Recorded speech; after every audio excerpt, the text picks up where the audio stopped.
I know people like to say that looks don't matter, but in my experience, that's not really true. In modern life, appearance plays a much bigger role than most people admit. First impressions are incredibly powerful.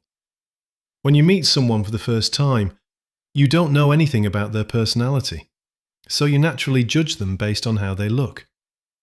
If someone is well dressed and looks confident, people usually assume they're more capable or successful.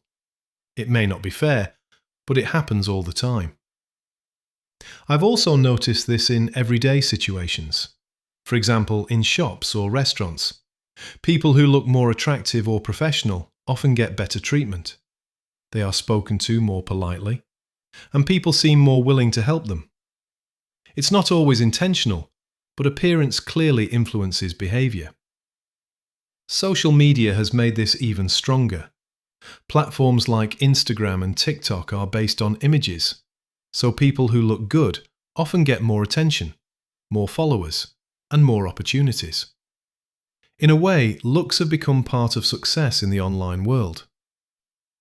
Of course, personality is important too, but in real life, looks are often the first thing people notice.